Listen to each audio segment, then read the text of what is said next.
This is the Coming Home Podcast with John Allen. Starting now. Yes, welcome everybody to this episode. To the let's not say anything stupid. That's hard for me to do. Let me introduce this episode. First of all, those of you who are here on a podcast listening platform, please look in the description of this episode, and there you will see a couple of links that you can click in if you'd like to support my work.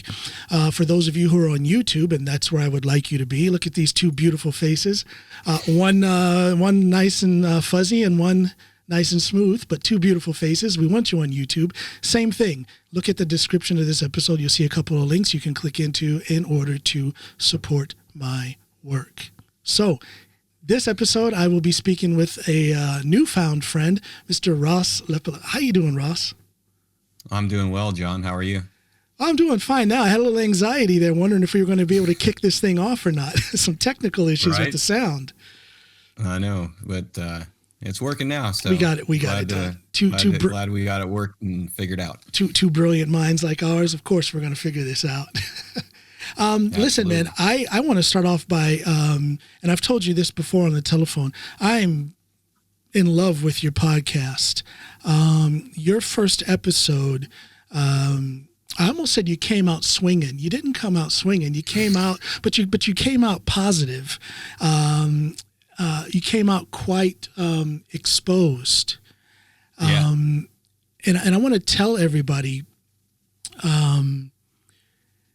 my podcast is based on positivity, on learning experiences, motivation, and inspiration, but so is yours, Ross. And I want to tell anybody who's listening to me here, they need to go and check out your podcast as well and start with episode 1, because there's a lot of magic that happens right there. You talk about things like self-care. You talk about things like breaking the chains. Tell me about that first episode, and then we'll just expand from there. Well, a lot of the first episode is really me kind of explaining what Project Unchained is, and like going into kind of a bit of my story and my history in, going all the way back to being a kid and getting bullied significantly as a kid. And that really tormented me pretty bad. I had very low self-worth, low self-confidence. I didn't really feel like I was worthy. And at its worst, it was the summer after 6th grade going into 7th grade was when it was at its worst. And I just wanted to stop, and I didn't know how to make any of it stop. And I got suicidal, and I actually found my dad's pistol and loaded it up and put it in my mouth. And the taste of the gun was awful. And it was the slap in the face I needed in that moment to stop before I created any undoable harm on myself. And I was able to, get through the rest of the summer thinking about my family doesn't deserve to find me like that. My family doesn't deserve to find me dead. They love me. I have a caring family. You were actually able to grab onto that thought at that young age. Because at that young age, we are notoriously selfish and we only think of ourselves for the most part. But you actually put your heart into what your family would experience if they were to find you after you took your own life. That's pretty amazing. Yeah. Yeah. I mean, cause I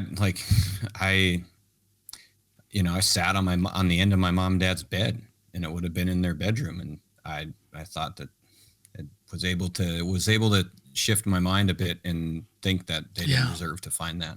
But basically it was the taste. It was the taste of the gun in your mouth actually that kind of led you away from actually carrying through what you had planned to do. Yeah, man. That's a fine line. Oh man. Wow. It was awful. Wow. It was fortunately it had a really awful taste, and was kind of like, oh, what the fuck is this? What am I doing? It was that figurative slap in the face, that figurative slap in the face that you needed to come to your senses. Yeah. Wow. Yep. Wow. Yep. It was needed, because like I say, I was in a real dark place. It was probably the lowest point in my life. And like that kind of carried me through the summer. until, school started in 7th grade, I found sports that kind of gave me somewhat of an outlet for my aggression. It was the first time I played football, and it was like, oh wow, I get to hit people and not get in trouble for it. Yeah. Take out some of my aggression, and that gave me a bit of a release of that pent up anger inside of me. Yeah. Yeah. Because I think about it like, if we think about it from an emotional safety standpoint for kids, like I didn't have any place to release that anger and release those emotions safely. No. Right. I was always told, oh, boys don't cry, suck it up. Like, man, that is not giving me a safe space to deal with what's inside my head. I thought about that when you were saying that on that podcast episode, because, back then, I'm a little bit older than you, but back in those days, I guess today we have a more kinder, gentler, more understanding world. And the way parents raise their kids today reflects that. Whereas back some years ago when you were small and when I was small, it was and I'm not saying that all parents were a bunch of bitches and bastards back then. That's not what I'm saying. But there was a certain, that kind of suck it up attitude. Hey man, straighten up, suck it up, you'll be all right. You know what I mean? Yeah. Well, if you look at the way like world events that can shape people too, like, my parents' went through like the Great Depression. I mean, look, at the end of the day, like it's a privilege to kind of like be at this level of healing. Right? Yes, like we don't have to worry about fighting for survival. Yeah. We don't have to worry about what's for dinner tonight. That's right. Yeah.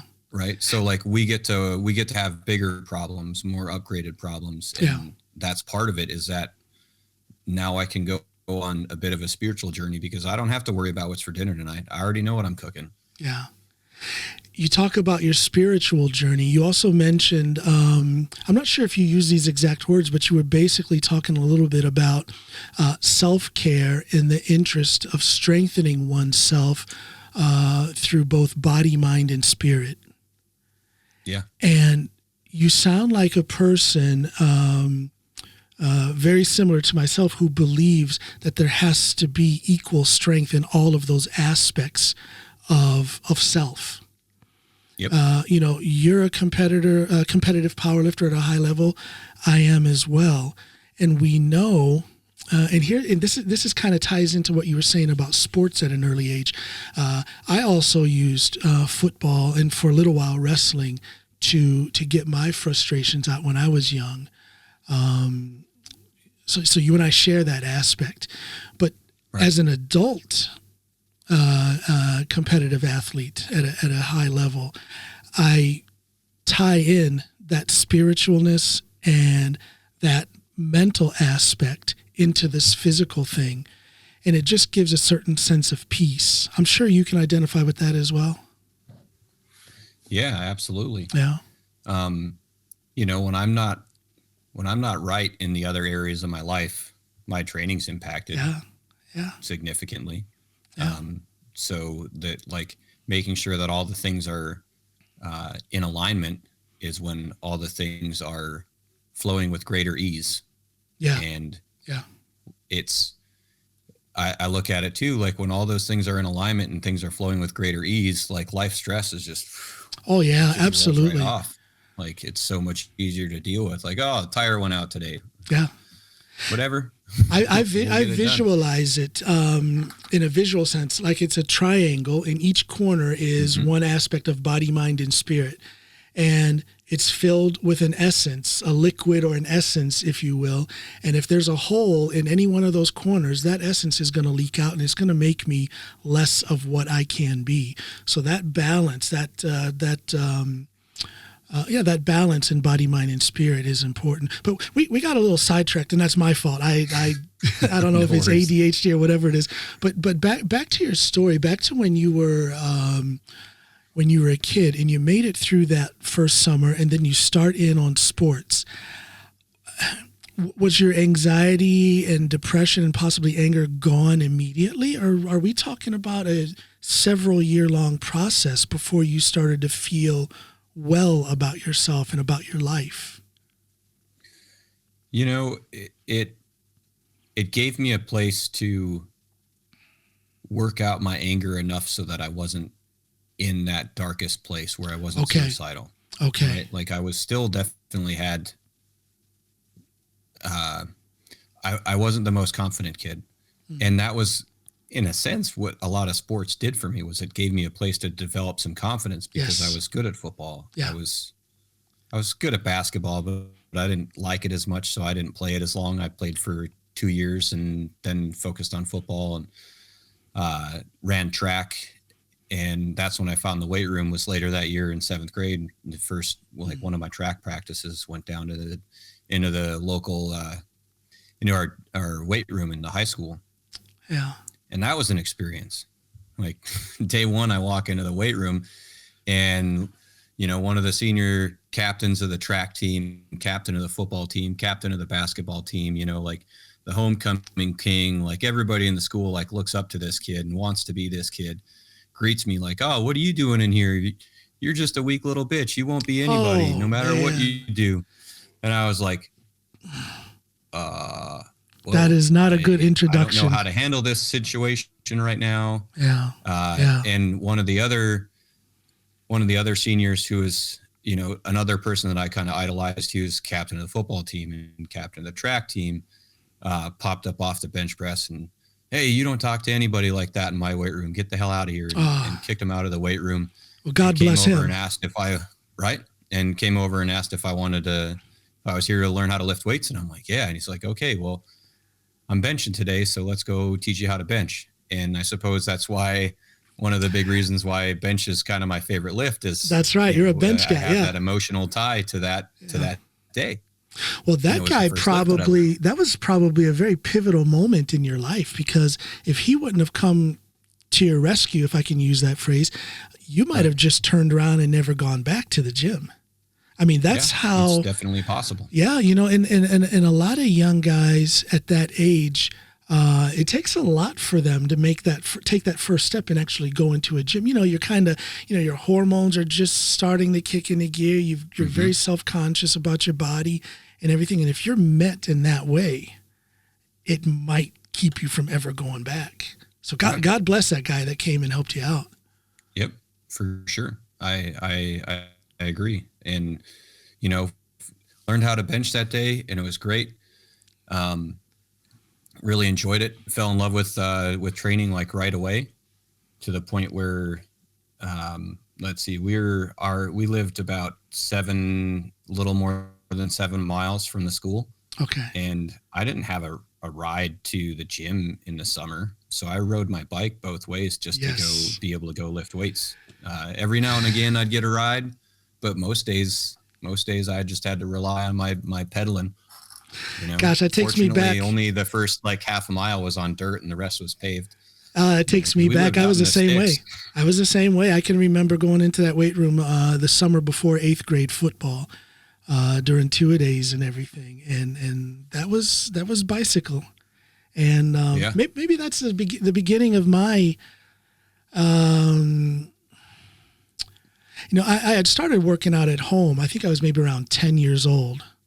Lifting with those plastic weights that are filled with concrete, doing that kind of stuff at home.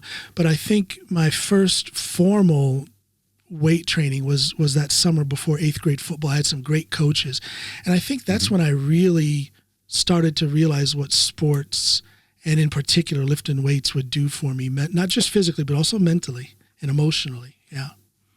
So we share a couple of things in common then when it comes to the sports and everything.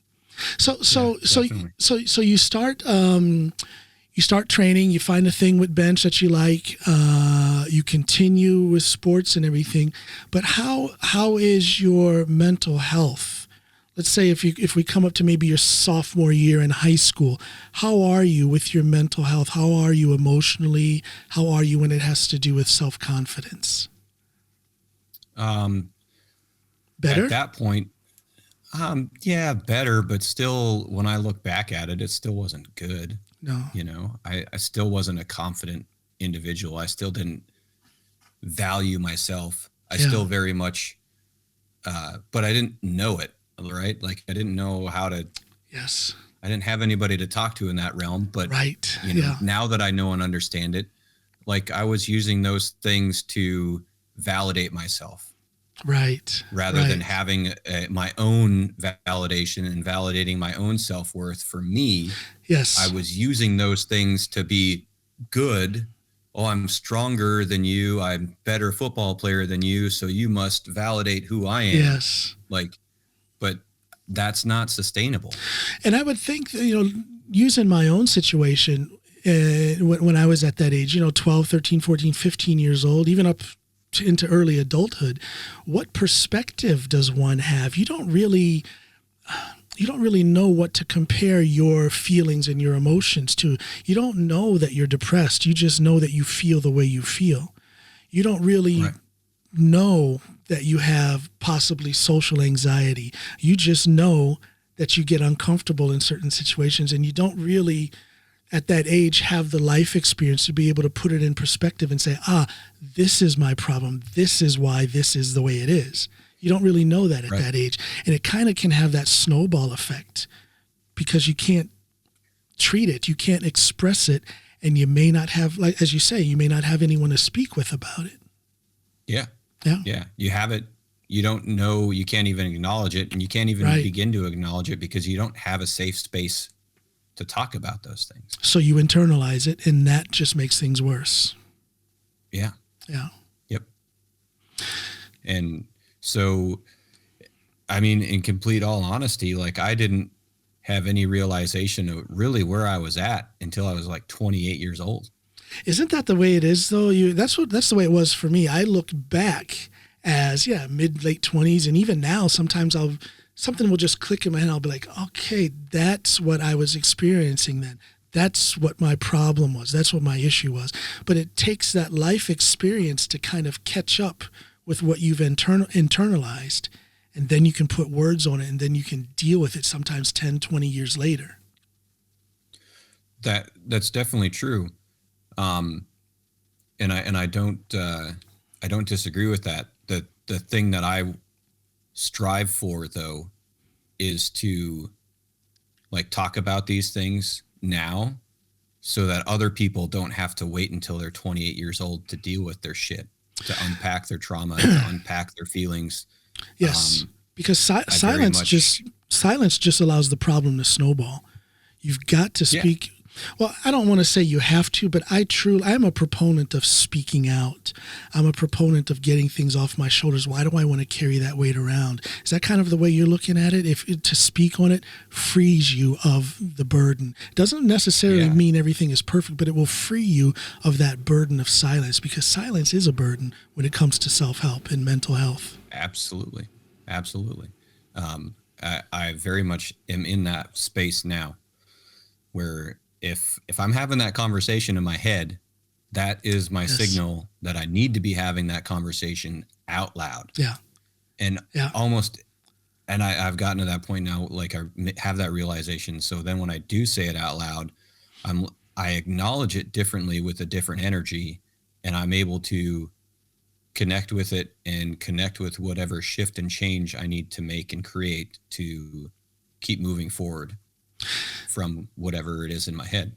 But at that time, like I didn't know. No. And I think if we're having, the more podcasts that are out there like this, the more people talking about this, the more we're going to connect with a younger generation so that they can do it. Like I look at it as one of my biggest motivational factors for being on a healing journey now is my daughter. Yes. Because any trauma that I don't unpack, of course, I am going to bring that into my parenting, whether I'm aware of it or not. Yep. And if I don't unpack it and it comes into my parenting, I'm going to put that into her. Yeah, we don't want our children to inherit. Trauma. We don't want our children to inherit that baggage. And you've got to get it out. You've got to deal with it, or else they will inherit it. Absolutely. And bless you for saying that, because I think a lot of parents realize that that's the case, but they don't have the wherewithal or the strength or maybe the tools to actually start working with that so that their children don't inherit their issues. Right. But it's really hard to look in the mirror and be like, sure. Yeah. Look at your mirror and call your own shit. Yeah. How hard was it for you? How hard was it for you to talk a little bit about the process before that first episode? Because again, you came out by telling people that you were suicidal at such a young age. You talked about some of your fears. You talked about some of the things that you strive to erase or strive to make better within yourself. And that takes a special kind of person to do that. So it's not something where you decided 5 minutes before you went on the mic that that's what you were going to do, right? You know, so I'm sure there was process. Tell me a little bit about that process. How did you man up, if I can use that term, to doing that episode? Yeah, I mean, that's definitely a long time in the making. How long? I was incredibly silent about it for a long time. I didn't tell a single person about being suicidal until I was in college. And I told my roommate at the time and kid I went to high school with at the time. We got really close. We were renting a apartment together, and I had told him. So I was, 20 years old the first time I ever told anybody. And then, even after that, I still didn't talk about it with anybody pretty much ever, until when I was 28 years old and I entered into a relationship with my partner, Vanessa. At the time, it was a non-monogamous relationship. And that spiraled my head in so many different directions. Here is this woman that I really cared about. I had a lot of feelings for, and, she had another boyfriend, and we all got along, and we found out what polyamorous relationships were, and we're like, all right, well, let's give it a try. Let's try that. Yeah. Heal all this shit of insecurities that all I did. I realized at that moment that all I was doing with lifting and sports was pushing that away and not dealing with it. I see. I was just using all that external validation to stuff away my shit. Yeah. And I was like, I was mowing the lawn one day, and I just went down a rabbit hole that was scary and dark. Oh man. And the anxiety was real. It was rough. It was a tough moment. And I had that realization that man, not one time has lifting or sports helped me actually get over my shit. I am I have all this stuff I don't know how to deal with, but I know that I really care about Vanessa, and I want to explore this relationship. I want to explore this opportunity to learn and grow. So I hired a life coach and worked with a life coach for a while to start.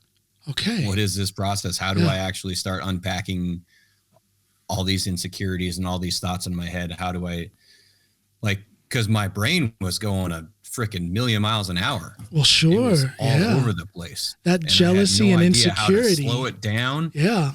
To understand any of it for half a second. Well, yeah, that jealousy and insecurity will tie your brain in knots. Yeah. Oh, yeah. Yeah. Yeah. Big time. Big time.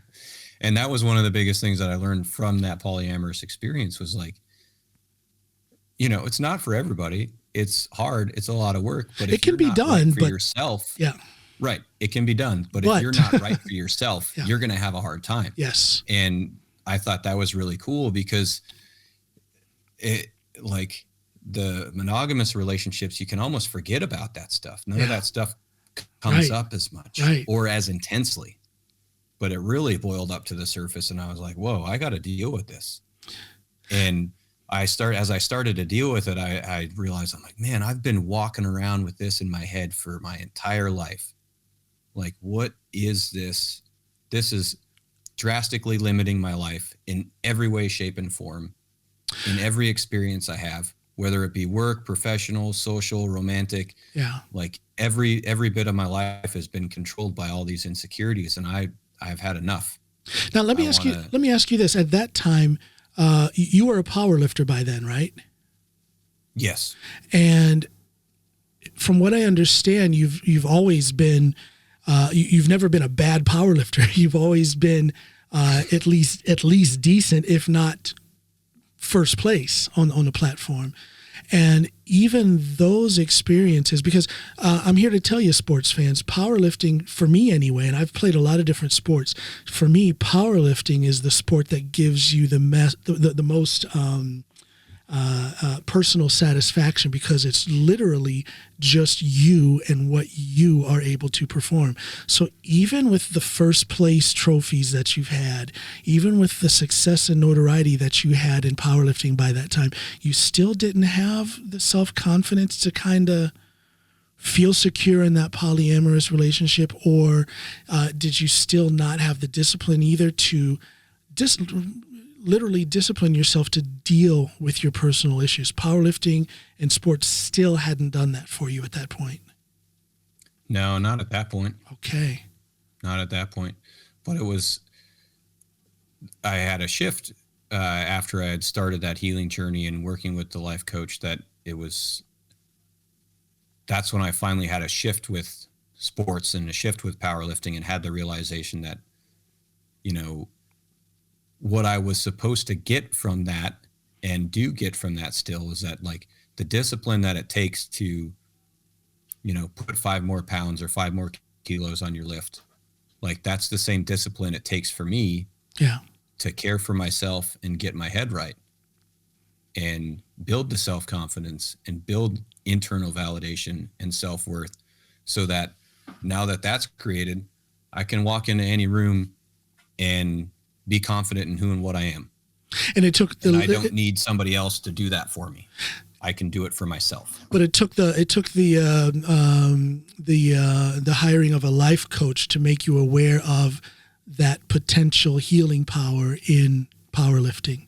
That's something that in other words, I guess, were you just using powerlifting and sports as a crutch, but the life coach taught you how to use it as a more expansive and more encompassing tool than just a crutch?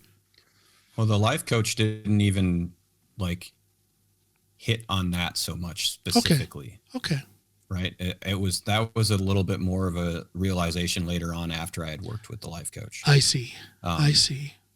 The life coach that I worked with at that time was a polyamorous coach as well. Okay. So I was working a lot more in the realm of the relationship and the insecurities. Okay. So that spiraled into my own self-care and healing and unpacking more of the other stuff. And it was actually a conversation with Mark Robb one time. Shout out to Mark Robb. Shout out to Mark Robb. Shout out to Mark Robb for sure. It was at, I forget which Arnold it was, a couple years ago.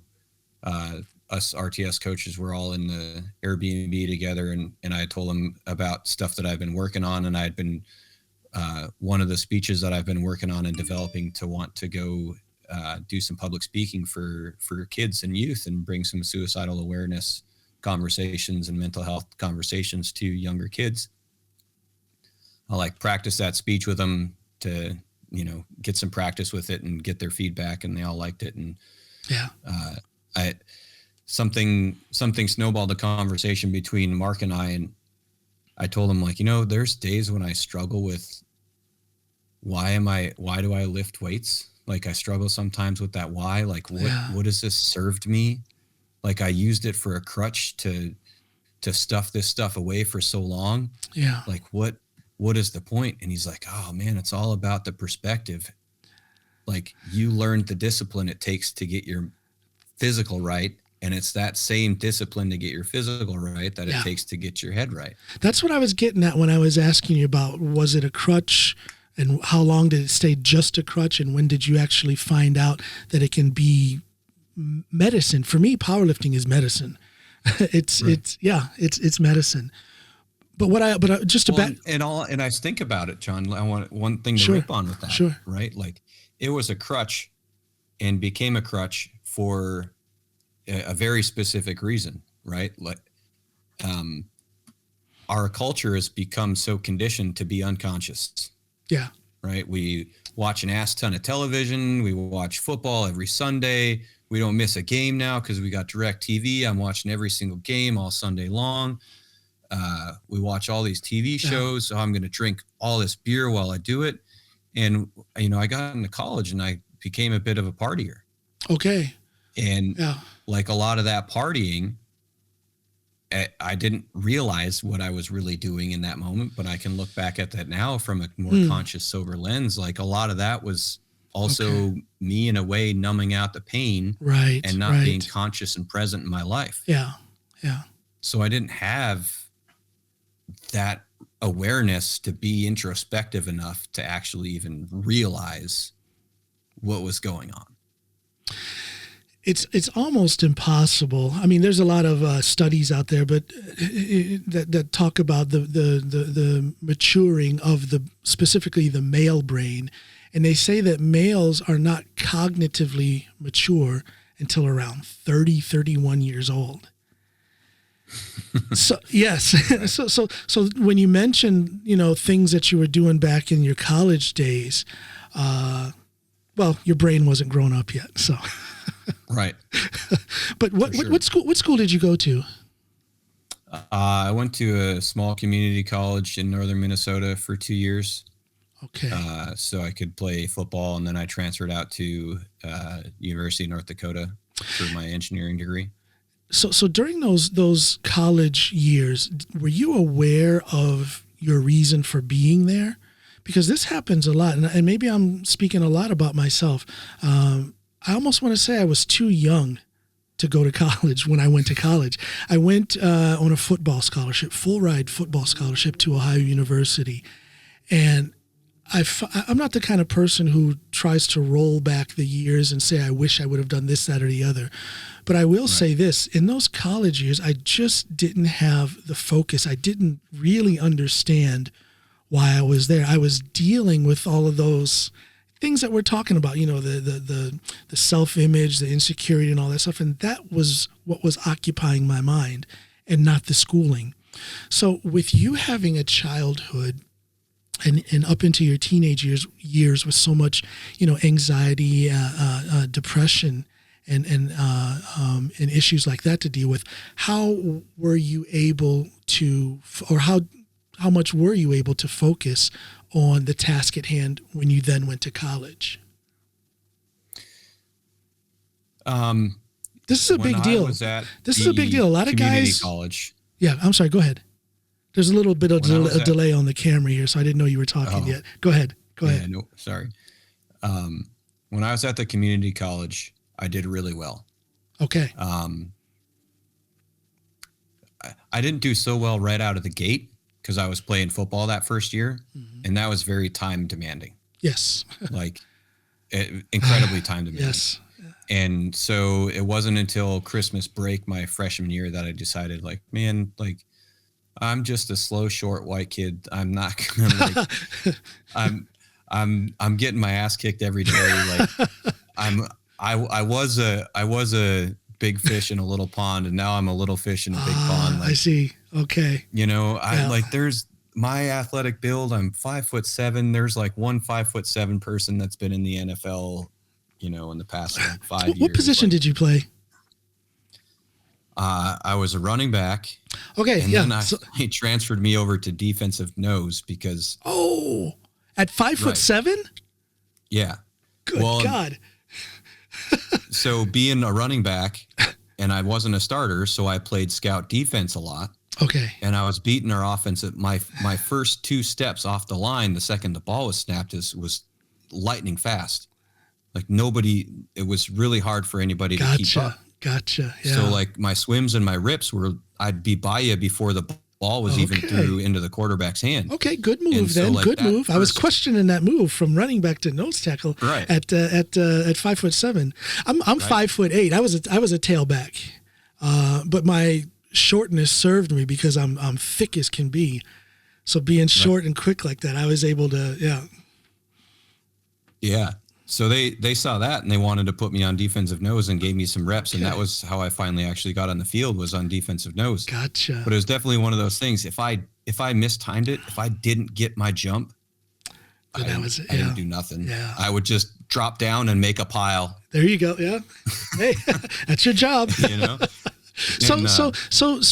you did okay then at the community college, but did something change then when you went to Where did you say you went to your second college? University of North Dakota. University of North Dakota. Did things change when you went there, and how did they change? Big time. Well, it's a huge school, much bigger school. Yeah. I was at that point, I was still just a country boy. No diversity in my life at that point. Oh God. We have so much in common. Oh my gosh. I can tell you my story later, but yes, go on, please. Yeah. Yeah. I mean, the small town I was in, our high school was all in one building. And in fact, it wasn't just high school, it was kindergarten through 12th grade, all in one school, about 300 kids. Yeah. All white. There wasn't any diversity hardly at all in our school. There might have been one or two Native Americans here or there. Yeah. I think there was one girl who was mixed. And otherwise there was no cultural diversity exposure at all. Sounds like so it wasn't until I went off to college in that first year of football where half the team was from out of state and there was diversity there. Yes. That I had that cultural exposure. So very sheltered life at that point. Right. And so I go off to UND and it's a giant ass school. Yeah. And I'm in my first class with more than 25, 30 kids. Okay. Yeah. Teachers there don't care about you. They really don't. They care about their lecture. They care about their funding for their studies. Otherwise, can you even remember their studies too? Can you even remember any of your professors' names? I cannot remember a single name because they were so distant. They just didn't seek contact with the students back then. Right. I can remember a couple of my engineering professors. Okay. Yeah. When the thing was, like, when we got into some of the more specialized classes, the class sizes went down a little bit. I see. Yeah. More down towards like 30 or 40. Okay. And so they were a little bit more personal than like your 102 level, 200 level courses. Yeah. Yeah. But when you got into your 400 level courses, like, right, you actually got to converse with the teacher a little bit. You actually got to raise your hand in class because you're not in a lecture hall that's got 200 kids in it. So that initial experience and of walking into a big school like that, it probably shook you up a little bit. You were probably kind of getting to know yourself. Maybe your self-confidence was getting better, and then boom, here you are, anonymous in this much larger environment. Am I thinking right? Is that kind of what you experienced? That could be a way to put it. Yeah. That could be a way to put it. I wouldn't say that I was aware of it in that sense. Again, yeah. Your brain wasn't mature yet. Right. Yeah. When I got to North Dakota, it was at that point I was not very mentally strong. And so the teachers in the engineering school were primarily non-English speaking people. Like there's some Chinese professors, there were some Indian professors. Yeah. And I struggled with the language barrier. I struggled with the accents. Okay. And and that's definitely been a hardship for me that still a little bit to this day is difficult for me. I struggle with other languages. When I go to IPF Worlds and stuff and somebody from another country tells me their name, I'm like, what I need to work on that for a minute so I get it. Yeah. And I got to stay with it for a minute to get to be able to point to I can pronounce their name. Okay. I understand that. I totally understand that. Absolutely. Yeah. You live in Alaska now, right? No, now I'm just outside of Atlanta, Georgia. Oh yeah. But you were in Alaska for a while, weren't you? Where did I get that from? I was there for 12 years. For 12 years. Okay, yeah. So I wasn't too far off. Okay, yeah. Okay, outside of Atlanta now. Wow, so you've bounced around a little bit. A little bit, yeah. Yeah. And where are you happy in the Atlanta area, or do you miss back home in Minnesota, or was it nicer in Alaska? I mean, they're so different. These places are so drastically different. Very different. Yeah. Very different. I sweat a lot in the summer. I'm perpetually wet. That's for sure. No, I love it. I mean, Vanessa and I were in a long distance relationship pretty much since the day we met. We met in 2012 and she was in Atlanta and I was in Alaska, and our friendship was just, we clicked. Yeah. And so we didn't really start our romantic the actual romantic portion until about a year and a half, 2 years later. Okay. And we were long distance for, at that rate, then nearly 6 years before I decided, like, well, I need to get out of here. And at that point, I'd already transitioned from engineering. I walked away from a 12-year career in engineering to coach for Mike full time. I'm going to talk about your coaching as well. Yeah. Now I'm working online. I can go wherever I want. Yeah. I was at that point already tired of Alaska and kind of wanted to move. And that created the flexibility in my life that made that easy. So it was like, all right, I'm done with this. Can I come down and live with you and be around you and Rosalie and be closer and have a bigger role in each other's lives. And at that point it was like in a really good, healthy place for us for that to happen. And so it's really interesting. It made the move really easy. It's really interesting that you, the way your relationship with her has developed. You know, it starts with this, a long distance friendship, which builds into a more intimate relationship, which then becomes a polyamorous, which then results in counseling and advice from a life coach, which then leads to what you have today. That's quite the dynamic relationship. Right. Which has also grown and is quite different to this day now. Sure. Vanessa and I have moved on from polyamory and we're monogamous together. Yeah. We grew to the point where basically we came to the realization that for us, having the polyamorous idea, it was still a distraction from the capacity of our depth. And that is such a wise statement. Deeper. That statement right there entails a lot of deep thinking and self-realization. That's a wise statement to say. I love it. Yeah. I love it. It wasn't easy to get to that point. That's for sure. There was definitely a bit of struggle for us to reach that point. But it was, I can imagine. Once we did get there, it's been really cool to see just how deep a romantic relationship can actually go. Well, compared to what I thought they were capable of before. And your relationship has been truly tried and tested. I mean, you guys have been through the hot box and here you are now forged into something that's probably 10 times stronger than what it was when you first started. Big time. It's beautiful, man. That's a beautiful story. Yeah. There's a lot of beautiful stories with you. I'm going to talk to you about your coaching, your powerlifting coaching or strength training coaching. But first I want to ask you about your public speaking, because you get out there and you speak to youngsters, right? No, you don't. Yet. That is part of my intentions. Okay, you're going to do that. Things that I want to do. Okay, you're going to do that. Yeah. I had been working on a few different speeches to do that. Okay. And then I thought about, I felt like if I just go to a high school and go to the principal, like, hey, I want to talk to your kids. Okay, what's your resume? Oh, I don't have one. I have this speech here that's really good. I want to tell it to your kids. I'm going to get told to go away. So that's when I was like, okay, I need to start creating a resume. And that's when I thought, okay, well, I'm going to do a podcast. Let's get out there and start doing a podcast and put that out there. And that will help start building that resume of these are the things that I have to talk about and the stories that I have to share that I feel can be impactful for other people. Isn't it cool, this whole thing with podcasting, that it can, and it is used as a resume? People can go and click in on any episode that they want. And because you have the type of podcast that you have, they will know exactly who you are and exactly what you stand for and exactly what your mission is. Yeah, for sure. So that's kind of what started the idea of the podcast.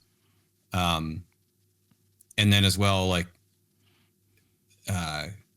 COVID hit and I'm like, well, I'm not going to get into a school now. They're not going to let like random ass people in. And I'm going to have to wait till all this is done. I don't want to try and give a public speech in a mask and different things of that nature. So we're just going to, that's still the intention. That's still like the goal. I just have to take a different path there than what was originally thought of, and that's fine. I have a suggestion. What do you think of this? Okay, you can't get out there because of COVID. So you can't give a speech or a seminar face to face, with schools.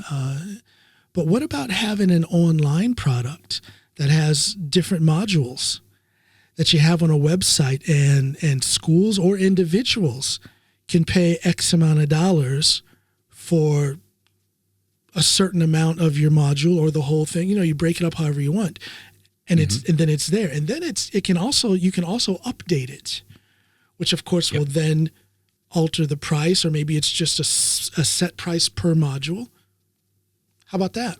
And then that's a middle finger to Corona. Then you can get out there and you can still do what you want to do, but you're just doing it online in a set format.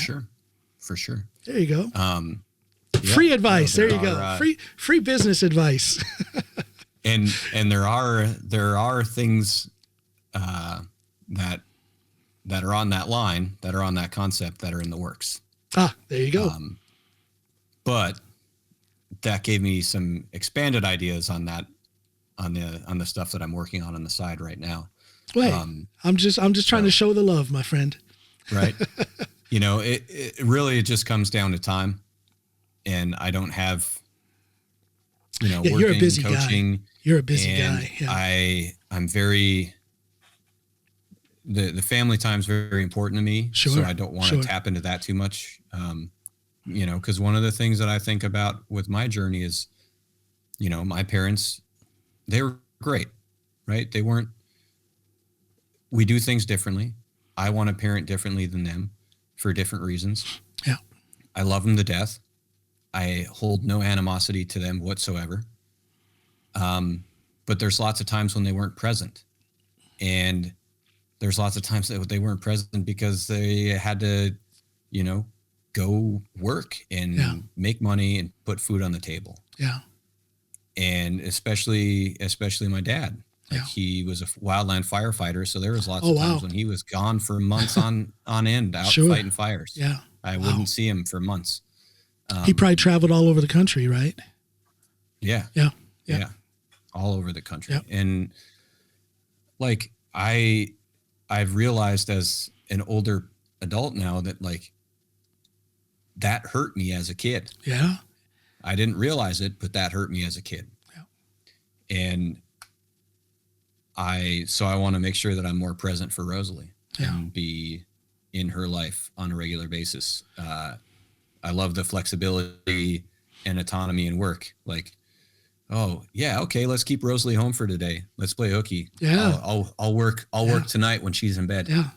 Isn't that great? I'm working from home as well. And I tell you, it is a luxury. It gives a certain peace of mind. It gives a feeling of control. It just brings more peace, I've found.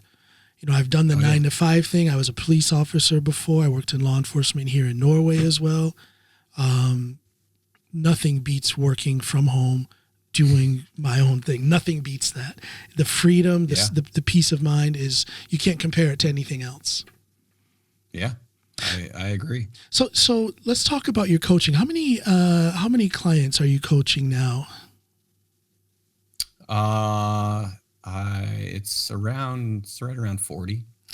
Because Reactive Training Systems, if I'm not mistaken, is the coaching organization, the training organization in USAPL that has had the most national champions. I've heard that before. Is that true?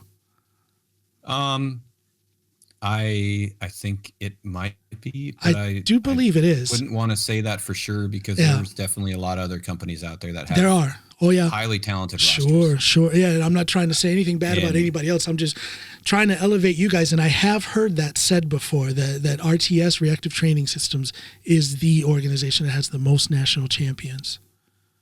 The thing that I tend to observe on that is, to me, I feel like our roster is a bit smaller on the national level, but when we go to IPF Worlds, our roster is substantially larger than other platforms. Maybe that's what I had heard. On the international level, you guys have, that's probably what I have heard. Yeah. because over half my roster is not in the U.S. Right. Yeah. I probably am misremembering what I heard at one point. It's probably international level champions. You guys are the organization that has. Yes. Yeah. Yeah. Because I'm pretty sure we have athletes on every continent except for obviously Antarctica. Yeah. Right. So, which is really cool. I absolutely, I love it. I love being able to, well, that's high coach status. that diversity and connect with people from all over the world.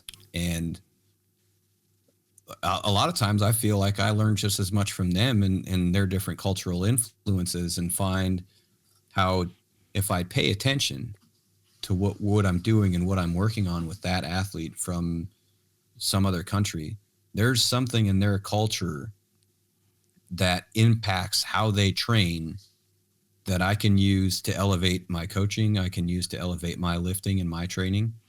And I think it's really cool. It's been impactful. One of the easiest examples is the technical standards for European lifters that they adhere and apply to themselves naturally. Yes. Without me enforcing it on them, is significant in the lifting technical standard of lifters in the U.S. I can attest to that as an American powerlifter living in Norway. The Norwegian lifters, they train quite differently than American powerlifters do. There is something with the culture, with the, I don't know if it's work ethic. I don't know what it is, but they just train in such a, it's more structured. This plus this equals that. I don't know how to put it. It's hard to put words on it, but there is a difference.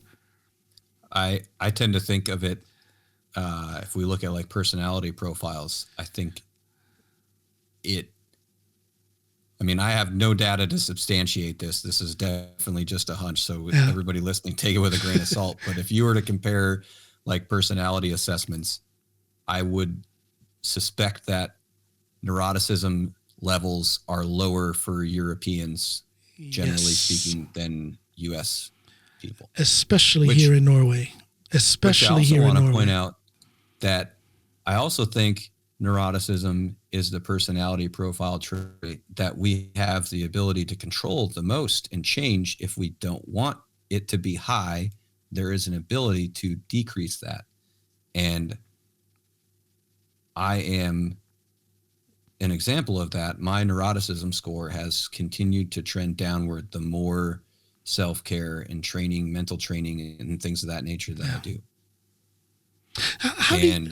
I think about it I used to suffer significantly from social anxiety. I'd walk into a room and my brain would immediately go, why is everybody looking at me? What are they thinking about me? Yeah.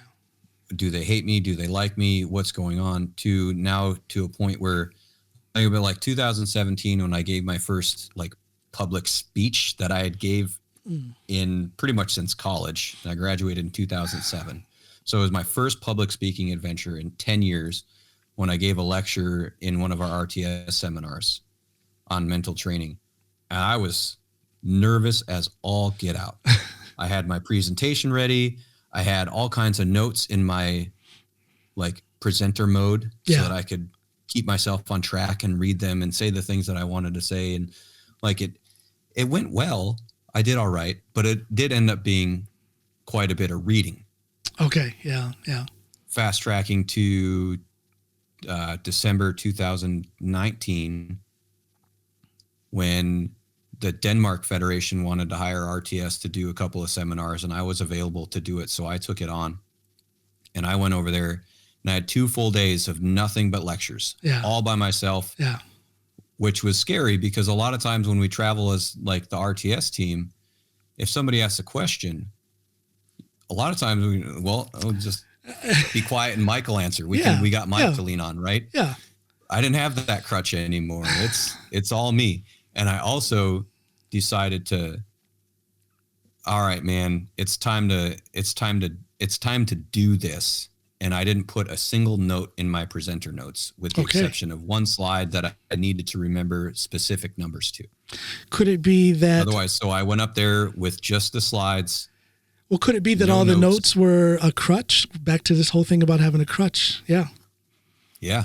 So and went in there and just crushed it. There you go. There you go. You know, and I was so pumped, and, you know, Vanessa was traveling with me, so she got to see it, and she's like, whoa, what happened to you? How'd you do that? I'm like, I just decided to do it. Made the choice to do it. Very often that's really all it takes. I mean, we are our own worst critics. We are our own heaviest burdens. We hold ourselves back. And sometimes it takes that, sometimes you don't even realize it, that you've let go of a crutch. Sometimes just the urgency of a situation puts you in that position where you're not using your crutch. You're not holding anything back. You do it, whatever you have to do, whether it's that speech or some sort of presentation or whatever it may be. And then afterwards you're like, oh, wait a minute, I just grew a little bit. Right. You know? Yeah. That growth, that personal growth comes sneaking up on you sometimes. You don't realize it. Mm-hmm. Yeah. It was cool. Like before the first day one started,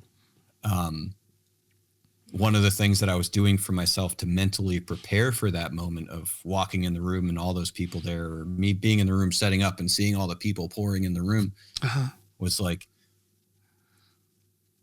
you know, the social anxiety that I struggled with was always like, when I'd see those people, would be me worrying about what they're thinking about me. Yeah. And I'm like, okay, I can choose the way I talk with myself and about myself. I get to choose that internal dialogue. And so I just need to reframe it to something that calms me down. And so I reframed it to, instead of worrying about what these people are thinking about me, I changed it to, all these people are here because they think I have something important to say. There you go. And I believe that I have something important to say, and I want to add value to their life. So let's just And isn't that such a simple mental exercise that then brings about enormous results? So the simpleness in that exercise is quite difficult. There's still a lot of difficulty over here to get to that. And again, that goes back to what I was saying about we get in our own way. We are our greatest hindrance, our heaviest weight. It's us. Right. It's that individual. It's you. It's me. Yep, for sure. Yeah. For sure. And it's a process. It takes a while to get there. I think a lot of people give up because they're like, oh, well, I can't just make a choice. It's hard. And then they stop because it's hard. Well, it's definitely taken a lot of work to get to the point where I can flip it on like a switch. Yeah. Well, practice. And it wasn't always that easy. No, but practice. It wasn't always that easy. Exactly. But practice makes it easier. You start to realize what it takes to flip that switch, and then off you go. As a coach with so many clients, you kind of alluded to the fact that you learn a lot from your clients. What do you think they're learning from you? Of course, they're learning how to get stronger, how to train more effectively, and so on. But above and beyond that, what do you think they're learning from you? Yeah, a lot of times I really like to hold space for the people that I work with to have and know that they have a safe space in me to have conversations about their life, and not just the sets and reps. Yeah. And so I really like to have those conversations when we get to that point, and we can have that, develop that relationship with one another, where they have that safe space where they can come and chat with me about life things that are going on. And then that opens the door to us having different conversations that can empower them to show up a little bit differently, show up in a different, break their pattern, break their chains that hold them down and limit their life. And they can choose to show up a little bit differently. Yeah. And as a result, when they show up differently, they have, an elevated life experience. Yeah. And like when that happens, I feel like the PRs and their lifting follow, because now they're excited and energetic about life. And when you're excited and energetic about life, everything else flows and is so much easier. Well, it's that balance again, body, mind, and spirit. Absolutely. Yeah. Absolutely. So not only, to me, a real coach, a most effective coach also functions sometimes as a type of counselor, as a type of confidant, as a type of friend, as a listener. Yeah. And that falls right in line with what you're saying about what you provide for your clients. Yeah. How do you though find time, or is it an issue? Is it a challenge then to find time to work on yourself when you have to give so much of yourself to so many different clients?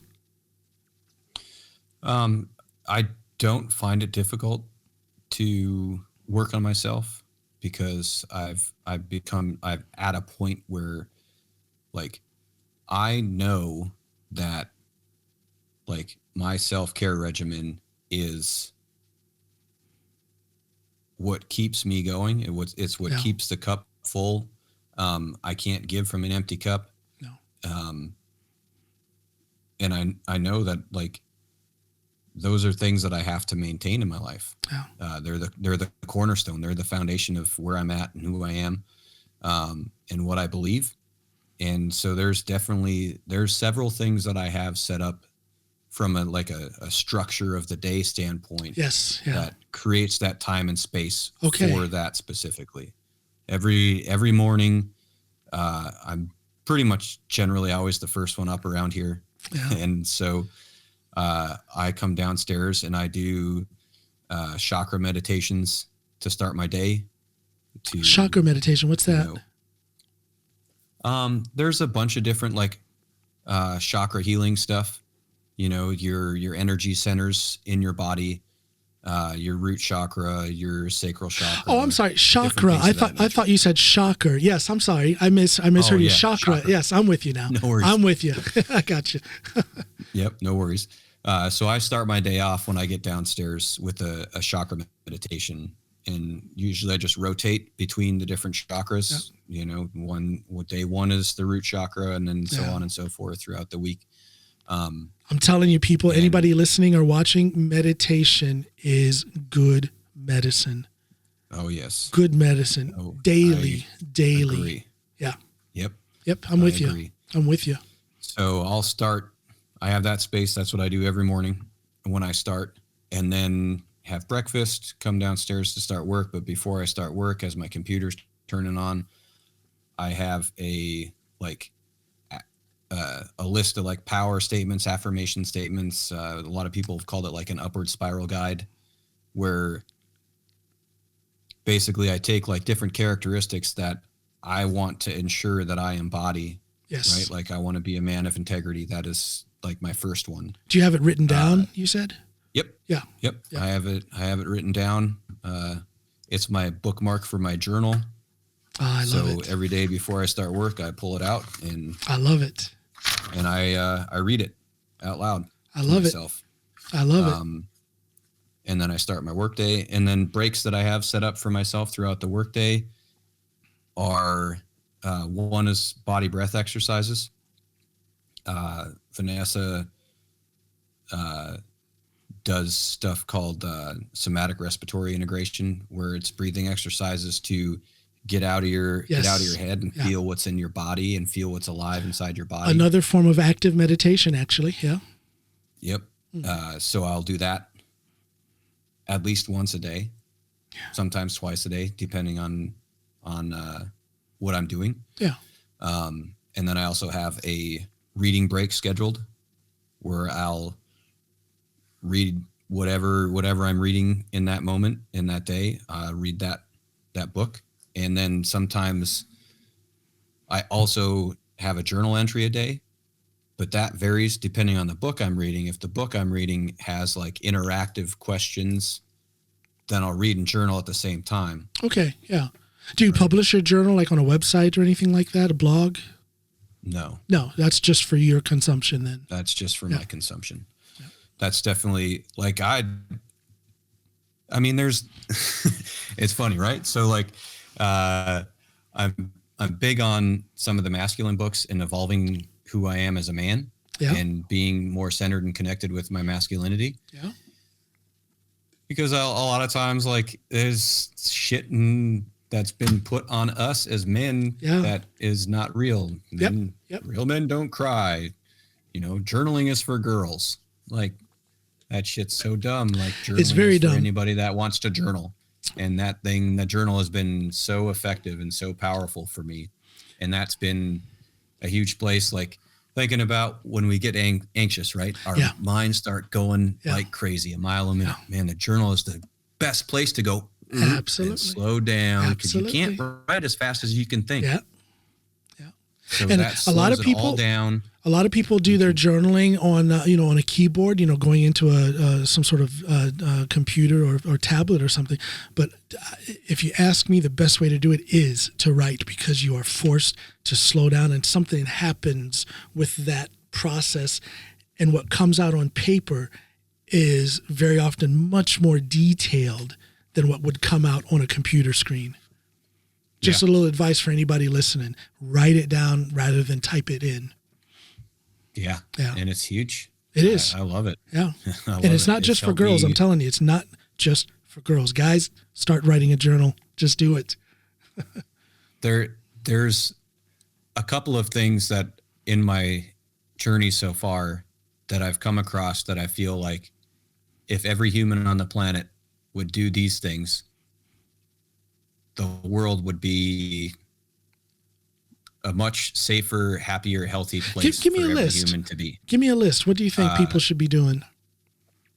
I think everybody should journal and meditate. Yeah. So that they can connect with what is alive inside them. And I think every human on the planet should read the book Nonviolent Communication. Okay. Who wrote that? Marshall Rosenberg. I'm going to write that down. Rosenberg. Marshall Rosenberg. Yeah.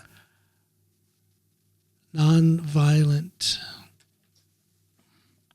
Got it. So like one of the things that comes from it is if we think about it like knowing our emotions and what our emotions mean, right? And if we're mad or angry, that is and should be like a signal that there's something of ours that is a need that is going unmet, right? Or if you're frustrated or you're feeling anxious or something along those lines, if it's a negative emotion, that's a big sign that there's something of yours, a need of yours that's not being met. If it's a more like positive or fulfilling emotion, that's a sign that a need of yours is being met. Right. And so when we can connect with our emotions on that level and learn to express them differently in terms of what our needs are and what can help fulfill that need, we can connect a lot better and easier.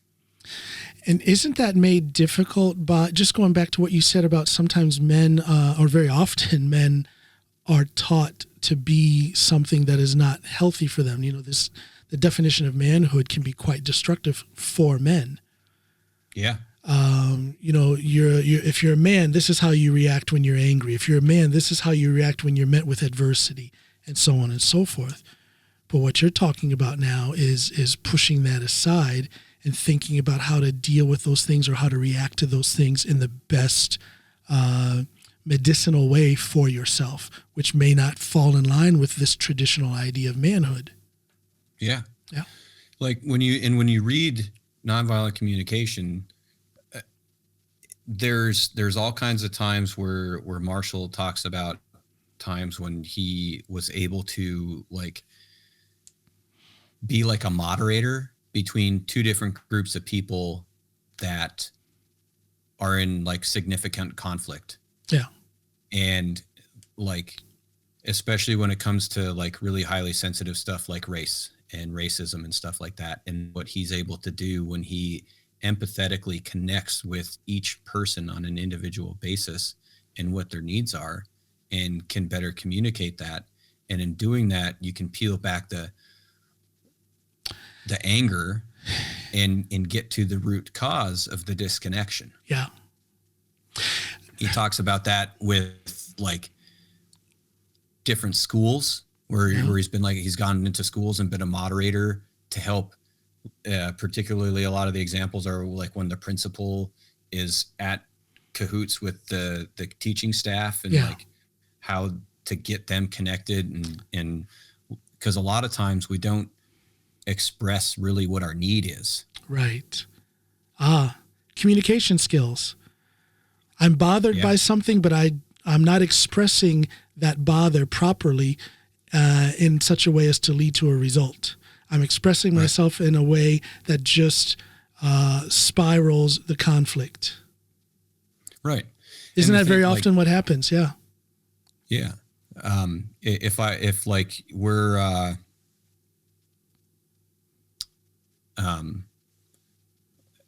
trying to like get something done at work, and we're having conflict with our coworkers. Yeah.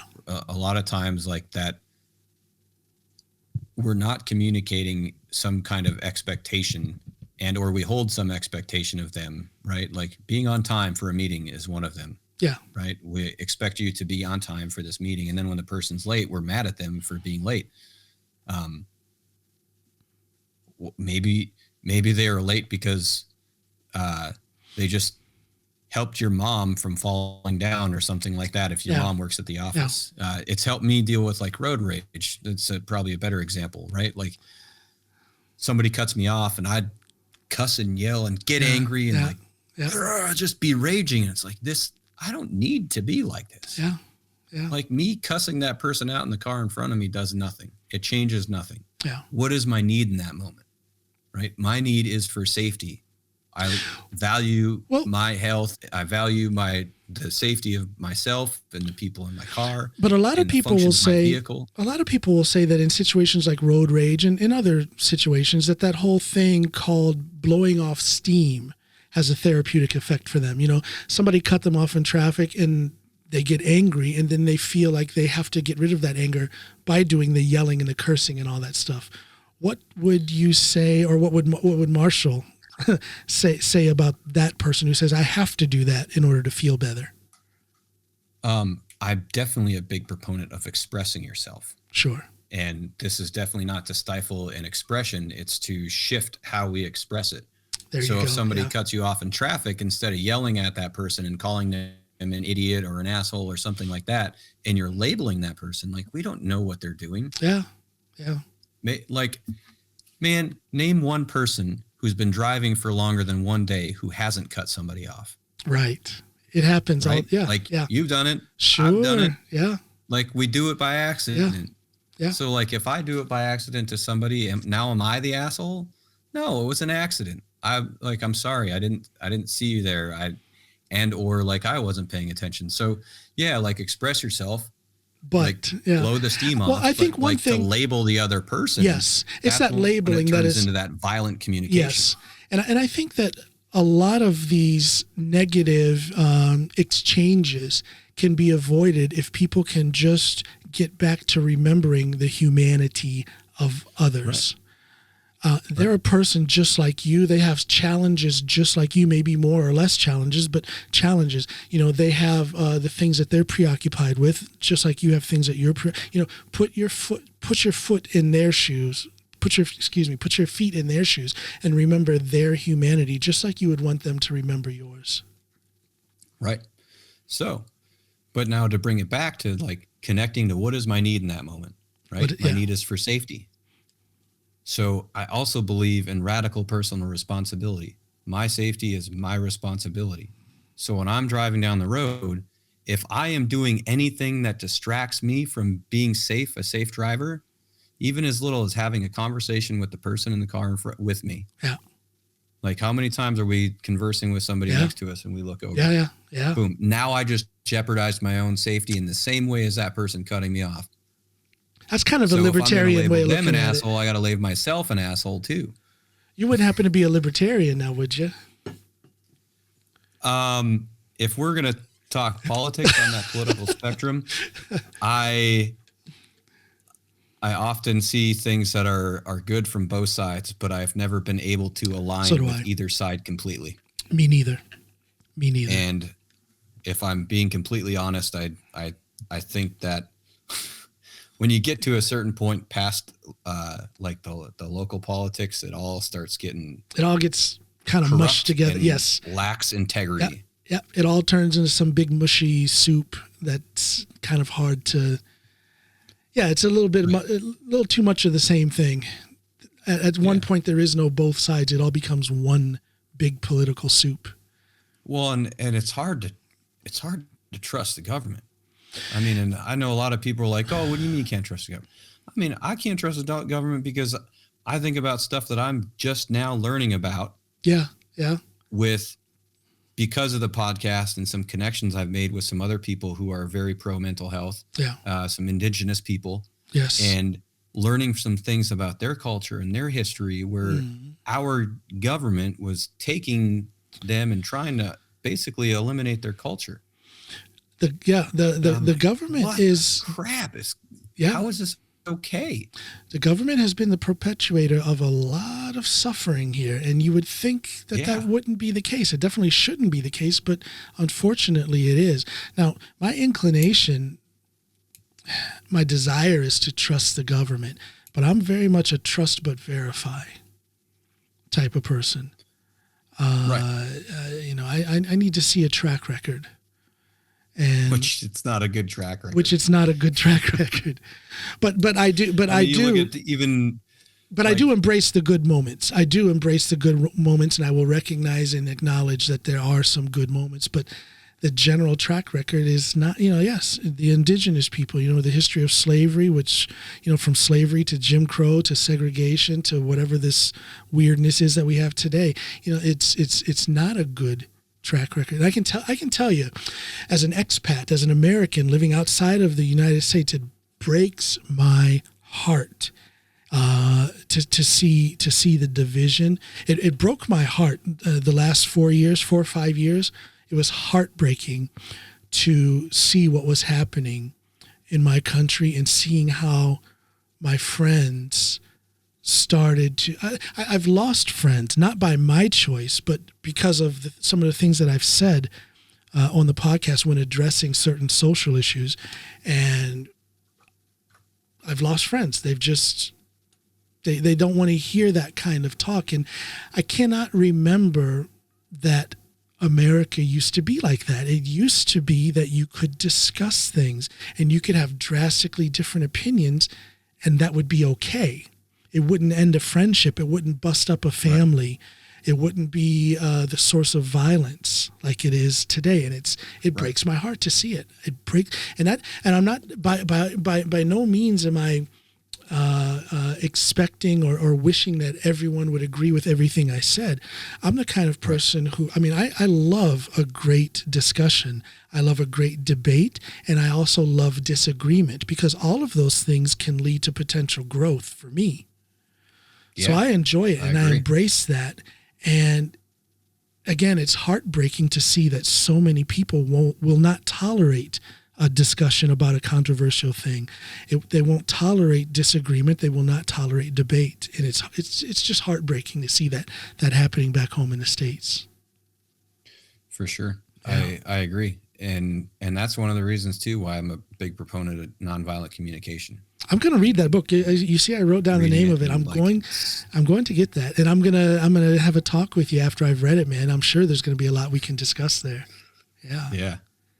There is. It's really a good book, and I like a lot of the tools in there are really effective for trying to break things like that down, and having empathy for somebody who believes differently than you. Yes. And being able to connect with them in different things of that nature. We need more of that. And like, I like as I get older, one of the things that I value is the ability to hold multiple perspectives. Yeah. Yeah. Right. Like, yeah. none of life is black and white. There's so much gray area on every subject. And if people can admit that and accept that, then the potential for growth and self-improvement is enormous, because you'll stay curious.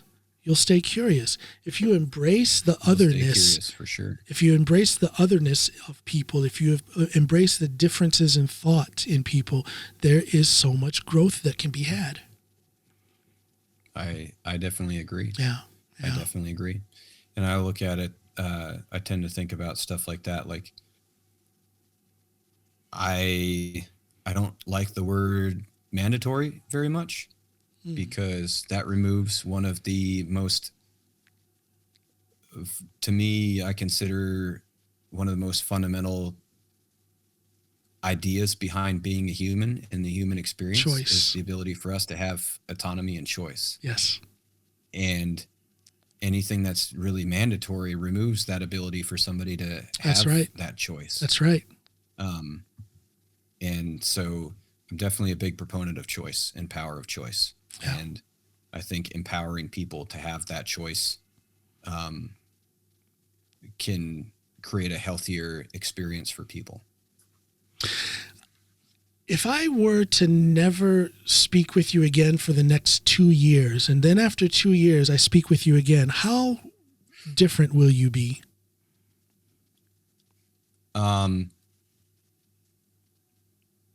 I definitely think that where I am at in my journey, I feel like my core is finally becoming seen by myself and a bit more defined in who I am fundamentally. So I don't know how different I would be. I love that metaphor. Very different than I was several years ago. I love that metaphoric way of speaking. Your core will be more visible. Yeah. Yeah. More defined. Yeah. Right. But I definitely won't be the same person. No. And I can't imagine too, like there's still, my high school football coach said it was the first time that I really heard it, was if you don't have like a fairly major shift in one or multiple beliefs that you hold every 5 years, then you're not learning and you're not growing and you're not open to growing and moving forward. Sounds like you had a good coach. He was very influential. Yeah. Still one of the people that I keep in touch with to this day. Same here with my high school. Same here with my high school football coach. That guy was, he made quite the impact on my young, insignificant life at that time. And he's, right. Through the beauty of social media, I still have contact with him. So, yeah. Yeah, for sure. I mean, he's definitely one of the coaches that has kind of instilled that idea in me that, I have the ability to impact people far beyond the sets and reps and PRs and stuff like that. Like, he helped me in different ways far beyond, how to play the game of football. That's what a good coach does. And I'm sure you're doing that for your clients. I think I told you on the telephone, I almost felt like I knew you. People talk about you, about what you do in the powerlifting world as a coach. And then of course, you have the honor and the privilege to be working for RTS. And that's not a paid advertisement either. RTS, for those who don't know, they kick ass in the coaching world, in the powerlifting world. So I've known what you do and kind of what you're all about. But again, when I listened to that first podcast episode of yours, I was like, this guy, I felt the brotherhood. I felt the kinship. Right. You and I share a lot of traits. You and I share a lot of elements in our background. And I just knew you were going to be the kind of person I would enjoy talking with. And sure enough, I've enjoyed talking with you. Likewise, man. Thanks, man. Thanks. Before we wind this up, I want you to look into your camera, if you would, please.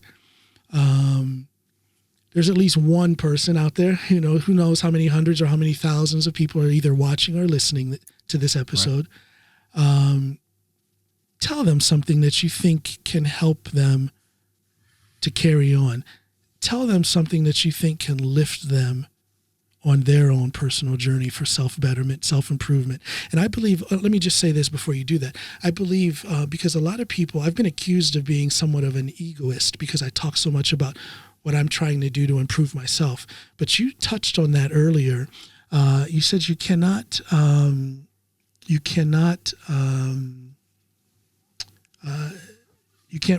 something to the effect of you can't provide a drink from an empty cup. And right. I believe that the stronger I am physically, mentally, spiritually, emotionally, the better foundation I have from which to help others. So to see that you seem to think the exact same thing, you're on this thing where you're bettering yourself, but you're giving that back to those around you. So give back to anybody who may be watching or listening. Go. The journey of like self-care and healing is a tough journey, but it's worth it. And just know that like when you're in that point, when something feels really uncomfortable and it feels really hard, lean into that discomfort and lean into that hardship, because that is the sign that something is about to have a breakthrough to the next level. Avoiding that discomfort, avoiding and trying to fall back into the comfort zone, you're not going to grow. Your ability to grow is just beyond that. You have like the comfort zone, the fear zone, and the growth zone. So when you start feeling that lack of comfort and you start feeling uncomfortable, that's exactly where you need to be. Lean into it, embrace it, accept it, acknowledge it, and let it be, and acknowledge how you're doing and how you're feeling. And it's going to take you to the next level of growth. And when you do that, when you finally make that choice to commit to yourself and you lean into that first fear zone, that first layer, it starts and things start spiraling upward, and it's going to impact and improve your life experience in every facet and every aspect. If you're a dad, it's going to help you have a better relationship with being a dad, with your better relationship with your kid, better relationship with your partner, in every single way, shape, and form. It's going to continue to upwardly spiral your life. Ross, that's some beautiful stuff, man. That's some real talk right there. What can I say? Thanks, man. You're welcome. Thanks for having me on. It's been my pleasure. It's been my honor. I got nothing but love for you. I call you friend. I call you brother. Likewise, my brother. Ross Leppala, everybody. Bye now.